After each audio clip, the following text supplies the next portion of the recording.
Now the serpent was more crafty than any of the wild animals the Lord had made. He was known for deceiving the world and convincing others to depart from the way of God. His lethal, poisonous lips are a pit full of deadly lies that would swallow you up right now. His footsteps will lead to death. His voice will deceive the holiest of gods. His direction is the way to hell eternal. Don't you ever trust in his hands to provide, because you and your family and all your children that follows from generation to generation will suffer the curse of the innocent's blood. Yes, it's the devil. He was the first to slew the mighty men of God with lies, with adultery, fornication, jealousy, and pride. Be careful. He is still speaking. His soft, subtle, demonic voice still speaks today. He will steal your ears, deceive your heart, and blind your eyes, then push you off that cliff to die. I'm talking about the devil, exposing the 3 deadly tricks of the enemy that he used to overthrow Christians on a daily basis. Today in this video, I will show you 3 ways the devil deceives Christians on a daily basis. Now, before we start, it's very important to know that the Bible states that the devil is as a roaring lion, seeking whom he may devour. He is not sitting down, neither is he in hell. He is on earth creating havoc on everyone's life. Now, see, you have to know that just as Christ has an objective to give us life and give it abundantly, the devil also has an objective, and that's the opposite of Christ. If he could do anything and everything in his power to cause you to backslide, to cause you to falter, to cause you to mess up, he will do it through any means necessary. He will do it through any means necessary. The first point that I want to look at today is money. See, money is one of the main tools the devil used to deceive people. Let us look at 1 Timothy 6 and verse 10. The Bible states that the love of money is a root of all kinds of evil, for which some have strayed from the faith in their greediness and pierced themselves through with many sorrows. If you don't be careful, the devil will use money, which is not bad altogether by itself, to deceive you into believing that from once you have money, you have everything and every little thing is alright. That's what Bob Marley says. He said every little thing is going to be alright. Well, when you have money to a certain extent and you feel that every little thing is alright and God is not important, that's the devil deceiving you. It simply means you have been trapped in the deceptive web of the devil. Now, see, you may ask, oh, the devil use money as a weapon to trick you. And I mean, it's simple. Remember, it's the love of money is the real reason why it's evil. So what the devil does is that he will tell you about what money can do, or it will make you feel and the comfort it brings. He said all of that to work on what? Your desire. To work on what? Your desire. To get you to love money more and to always desire it. Now from once you begin to desire a bigger house, more expensive car, you want your private plane and you want your X6 and all those things, you can't afford it because you're doing a simple 9-to-5 job that pays you $60,000 per month. It's no more a desire, but it's a greed. So you know of a greed for that. You know, it's very important to know that your desire can be turned into a greed. Your desire for a thing can be turned into a greed for a thing, or your need for a thing can be turned into a greed for a thing. In order for you to have those things, you're gonna have to have a greed for money also. So in your mind, you're saying you want that Porsche badly, you want that Bentley badly. In your every desire, your every zeal, your every intention, all your goals, you put it up on your fridge that this is your goal in 5 years and this is your vision in 3 months and all those things that you wanted. But in your subconscious mind is saying this: I have to get that money, I must get that money, I will get that money.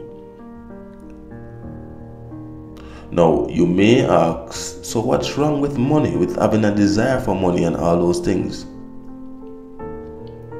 As I've said, remember, money is not the problem in and of itself, but it's the love, it's the degree of love. Remember, it's not the money is the problem, neither is the love is the real problem, but it's the degree of love that you have for money. It's not the love that you have for money is the problem. It's the degree of love that you have for money, in that you love money more than all you love God. That's the real problem. See, remember what the Bible says in Matthew 6 and verse 24? No man can serve two masters, for either he will hate one and love the other, or he will hold to the one and despise the other. You cannot serve God and money. Now, see, what the devil does is that he traps you into a situation where you now have the desire to love money, thus ruling out God. See, now a lot of you, who are listening now, right now, you may not consciously admit this, because it's very profound. It's a reality. It's realer than you listening me right now. It's realer than that. The devil uses money to cause a lot of us to backslide, to cause a lot of us to forget, to fear God. The devil uses money to turn a lot of us heart away from God. So God is no longer the man to be chased after. He is no longer the one to be desired. He is no longer the one to be feared. He is no longer the one to be acknowledged and reverenced. Do you know what that is? It's our money, because we put it before God. A popular songwriter says, money is my religion. You understand? So money is their religion. They put money above God. And that's one of the deadly tricks the enemy is using, not only to overthrow Christians, but to also deceive and to catch a lot of persons in the web of deception. So as I've said, my listeners, the love of money is not the problem. You can love money. See, money is not the root of all evil. It's very important for you to know that. Let me clear up this point. Because you see, a lot of persons look at things incorrectly. You know what I mean? The context of things. But money is not the root of all evil. Remember, before money was even created, evil has always been there. So, or would you say that money is the root of all evil? Money is a root of all evil, or is a root of all kinds of evil. Is a root of all kinds. Root. It is not the root.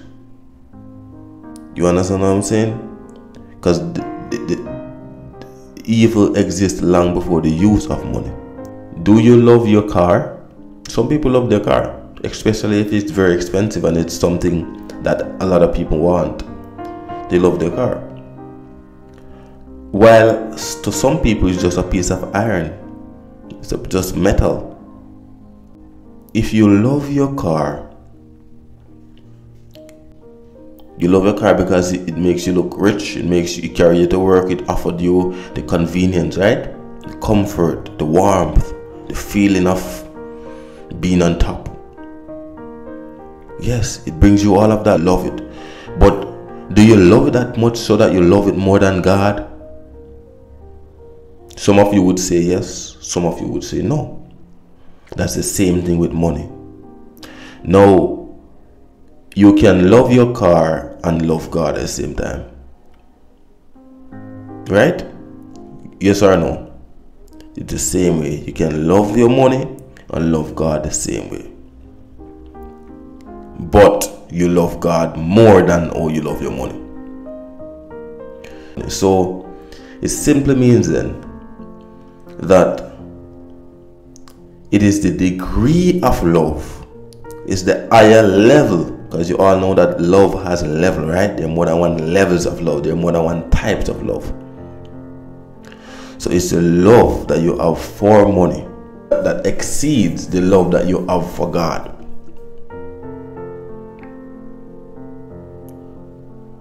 So remember, alright, let me put it this way. Do you know that your car can be a root of all evil?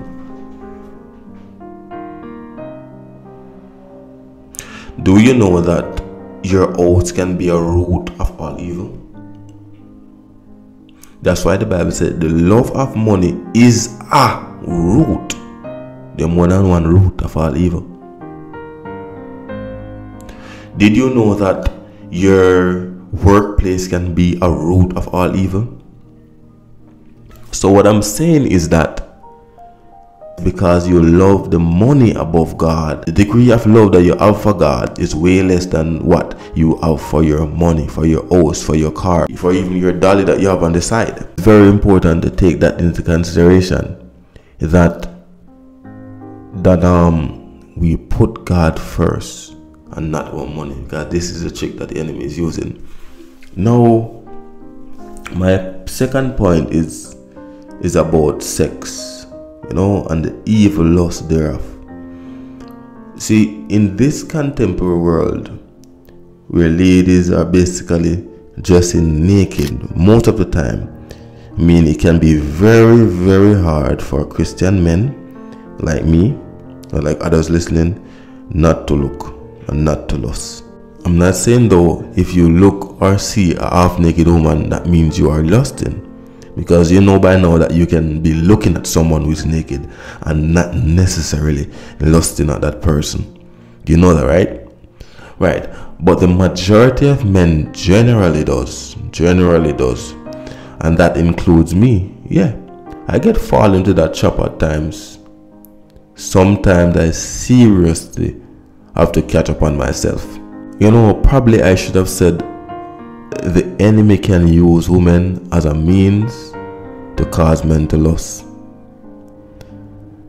Cause them to fornicate, to commit adultery. They cause them to lust. And then, what comes after that? Fornication, adultery, all of that come into effect? Or would you say disobedience come in effect? Because women tend to be a very weaker vessel at times. For example, the enemy deceived Eve, and then Eve deceived Adam. See, remember, Solomon had many wives, and they turned his heart from who? From God, and he did what was displeasing to God. Remember, Samson was deceived by a woman. I'm simply saying that the love for sex and the desire and the lust thereof can be a trick, a trap that the enemy is a trap that the enemy used and is still using to deceive a lot of men. I'm not saying that women are bad, but we can see where the devil always uses woman as a lethal weapon to cause men to sin. Simple as what I'm saying. Also, women are not to be blamed for any man who falls into sin. Bear that in mind. I said it. Women are not to be blamed for any man who falls into sin. Who should be blamed? No. Remember what the Bible said about Adam's fall. It's not much of Eve's fault, but more of Adam. Of course, it's up to the man to refrain himself from the deceptive tricks of a woman. But as I'm saying, the devil will use women as a means to cause us as Christian men to fall. And again, don't get me wrong, the devil also uses man as a means to cause holy women of God to fall into sin also. A lot of men who deceive women. In fact, I think that men deceive women more than anything else. Only because they want that thing, that cherry. Only because they want that. So they tell a lot of lies. I've met men who I've told ladies some lies that you would shake your head and cry. But their father of business, them the mother of this, the mother of that, them fly out every week, they have millions, they have this, they have that. And most of the times, ladies fall for it.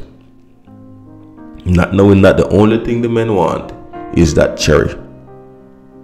Now, it's very important that you know these things, that the devil will use it. I'm talking to the men now. Will use women, the beauty of them, to even deceive you.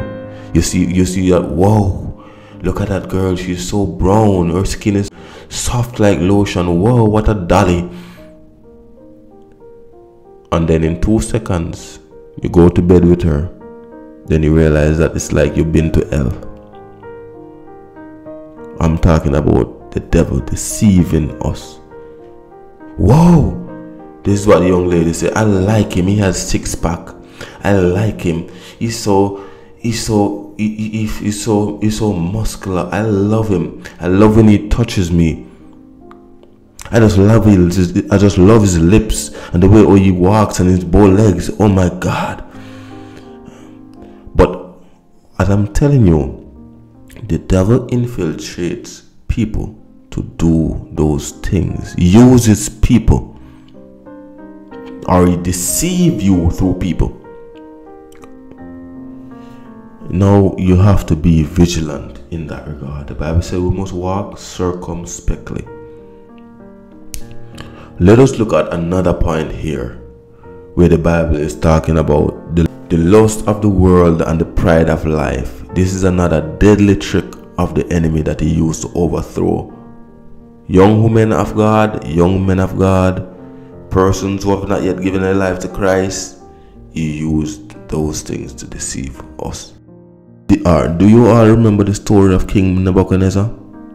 He said this: "Is not this great Babylon that I built a royal residence, the I built by my mighty power, and for the glory of my majesty, I beat him chest 2 times.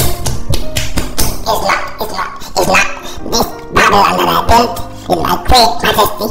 Look at my muscles, I'm strong and big. Even as the word came out of his mouth, or came on his lips, a voice come from heaven saying, This is what is decreed for you, O king. Your royal authority has been taken from you. You will be driven away from the people and will live with animals. You will eat grass like an ox. See, sometimes the enemy trick us into believing that everything we have is achieved by our own strength and might, thus praising our own flesh, thus praising the devil. Did you know that self-praise is of the devil? I'm not talking about telling yourself that you're strong and that you're mighty and that you can do all things through Christ Jesus. I'm not talking about that. I'm talking about bigging up your chest and saying that you do this, you do that, you do this, you do that. If I need you, it wouldn't work. You know, some people like that who think that if something didn't happen, it couldn't happen without them. Or you know, some people like them think that them have to be a part of everything in order for it to work. You know what I'm talking, right? Alright. So whenever you feel too much of yourself is acting up, ask the Lord to humble you. Whenever you feel as if too much of yourself is acting up, just say, Lord, humble me and lead me and guide me. See, another part of this point is the lust of the world. A lot of Christian men, they come to church and as backslidden, all because the devil, including women also, a lot of Christian men, they come to church and the devil has told them that church is boring, Christians are poor, Christians are wicked, and they believe the lie of the enemy and give themselves completely to the devil. Now, with that being said, I personally know of a person who get baptized and then that person thought he had AIDS, and then afterwards when the person realized that he didn't have HIV, that person backslide. See what I'm saying? So, you know, the person start focus more on the things of this world. Listen to me, anytime you backslide, it means that it's something from the world that draws you away. Don't be fooled. From once you backslide, it's either sex, it's either money, it's either something from the world draw you away. The devil used something to draw you away. So this is what the devil said to Christ. Listen to this. All the kingdom of the world will I give to you if you would worship me. You have to understand.